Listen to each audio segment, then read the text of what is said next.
because people don't tell me. But I can tell you when I do my review, one of the worst one, it's in a small town.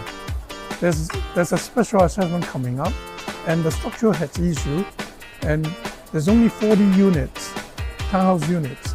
Each unit is going to face a special assessment of $100,000 per unit.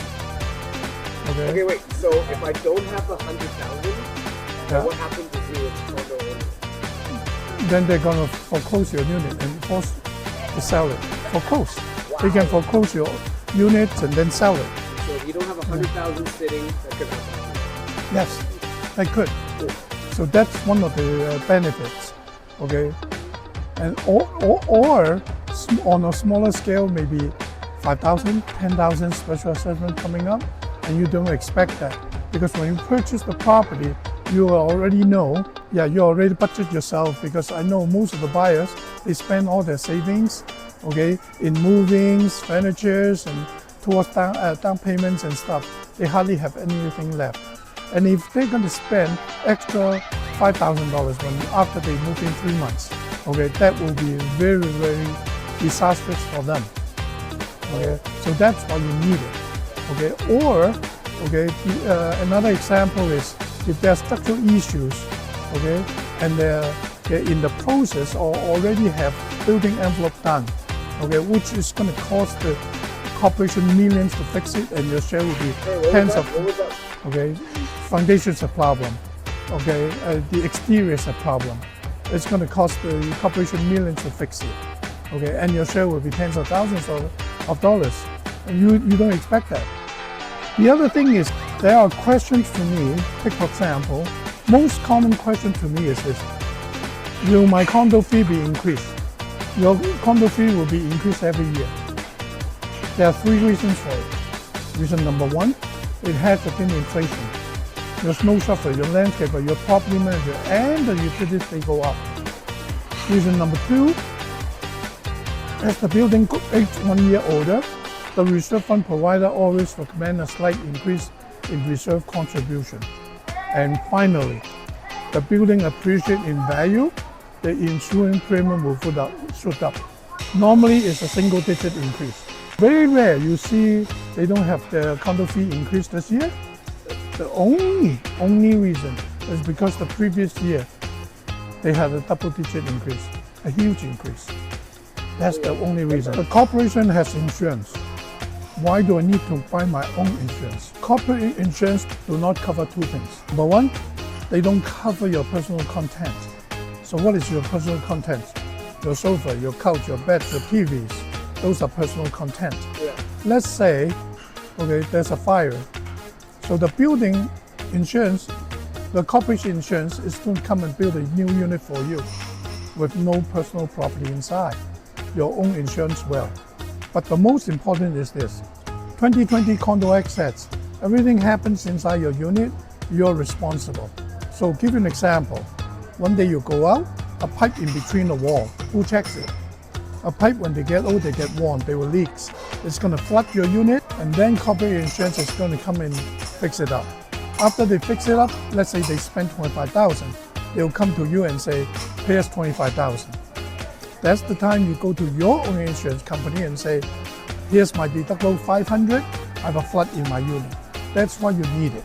So we have a friend that purchased it, the possession day, March 1st. They move in, March 2nd they have a flood. Then the deductible for that building is $50,000. So he ended up paying $50,000. Oh. You don't want to do that. My goodness. So I always remind buyers and say, be sure, as soon as you remove condition, place your own insurance, because insurance will going to charge you when you take possession, not when you place it. Another often question is this: reserve fund. What is a reserve fund? Reserve fund is your saving account. You save money for the future. That's what it is. But it is not an exact science. Why? Because nobody has crystal ball. All right, so give you an example. The reserve fund provider usually is an engineer. The engineer said, this year you're going to replace the roof. So who give the instructions? The board of directors. And who are they? They are owners elected at the previous annual general meeting. Because their owner, what they will do, they're going to go up to the roof and check the roof. They may say, oh, the condition is still good. Yeah, let's revisit in 3 years' time. But in the meantime, when you look at the reserve, it's flooded with money. Why? Because the money for the roof have been saved up, you haven't used it. Now, let's look at the other angle. When the reserve fund provider said, 3 years down the road, you're going to replace the roof. But this year is leaking very badly. Auto director go up to the roof, they look at the roof, and they say, oh no, condition is very bad. We need to replace it now. So if they replace it, they're going to deplete the reserve fund. Why? Because the reserve fund still has another 3 years to save up. So now, the first thing the board of directors will do, will look at the next year capital spending. If there's none, the board will say, we're not going to do anything, we can catch up. But if there is, the board is going to do one of the three things. One, special assessment, one-time cash call. Or two, they can go for a loan. Or three, they can increase the condo fees. After all I have said, everything is reflected in the final selling price. So let's say the reserve is flooded with money. Of course, the seller is going to charge the buyer a little bit more. If the reserve is underfunded, the seller will ask for less money. So there are questions to me and say, is it proper for me to go to the seller and ask for a reduction of, let's say, my portion, $7,000? It is not fair. Why? Just think of it this way. You're buying the property, at the same time you're telling people to top up your saving account. Buying the property as it is, not as it's improved.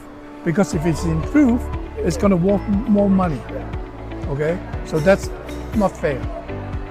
There's lots of condo REIT companies out there, especially in the last 12 months. There's probably more that open than Starbucks. Yeah. So why you?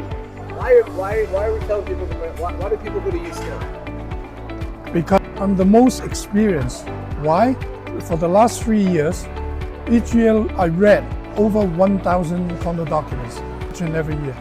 So then, think about it, okay? I would have read 95% of the condos already in my database. So you have insider knowledge Of course. And then all I need to do is update it in information.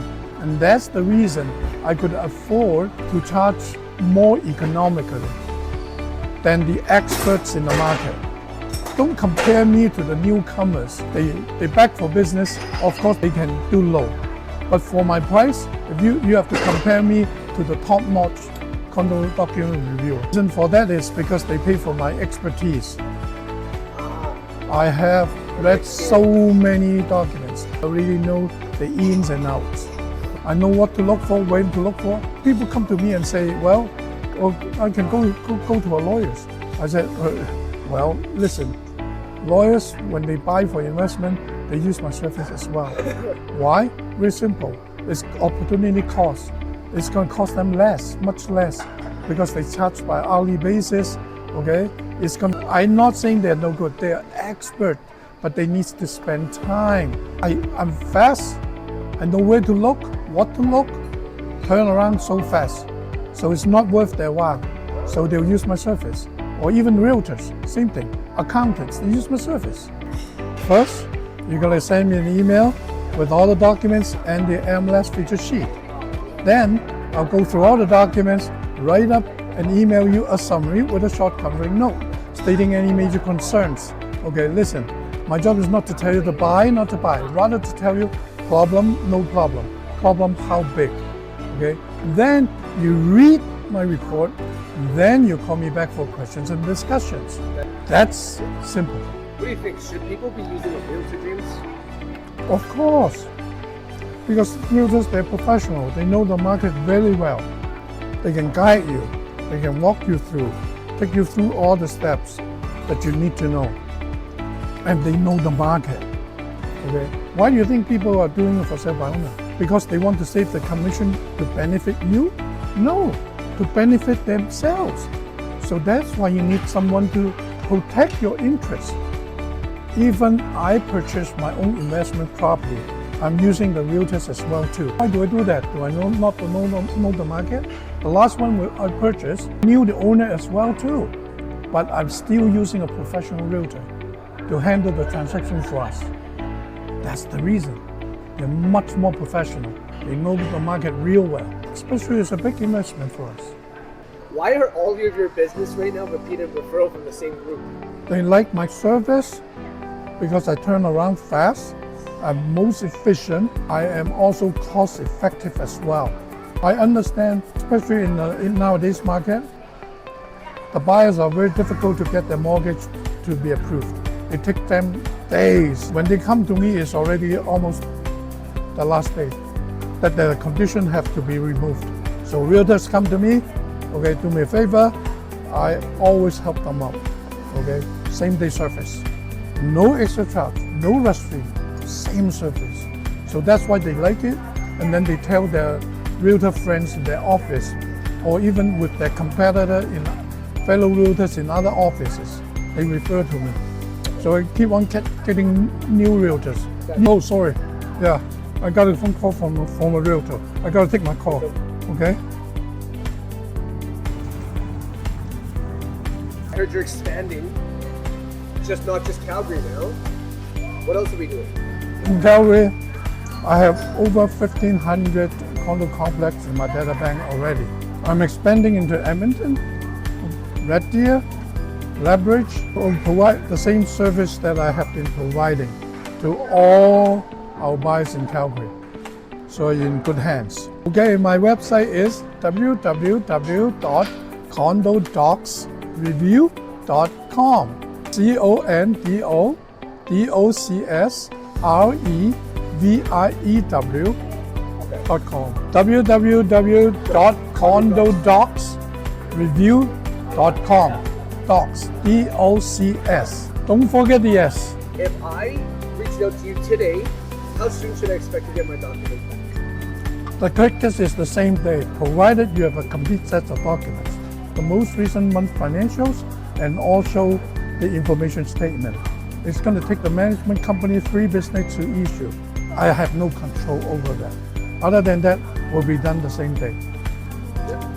Most of the bylaws, they would restrict the number of people living in the complex.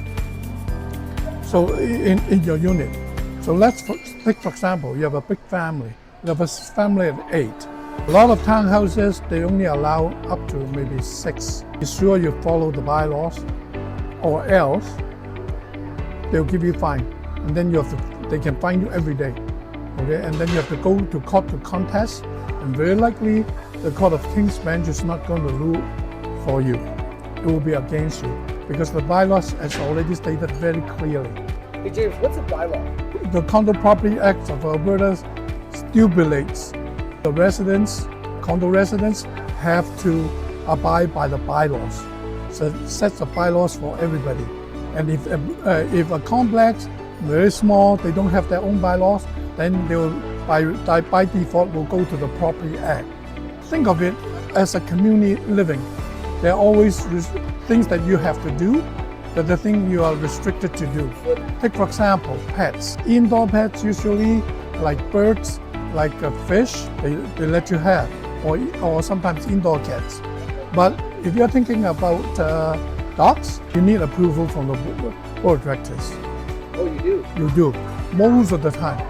There's another question always asked me, can I rent it out as an Airbnb?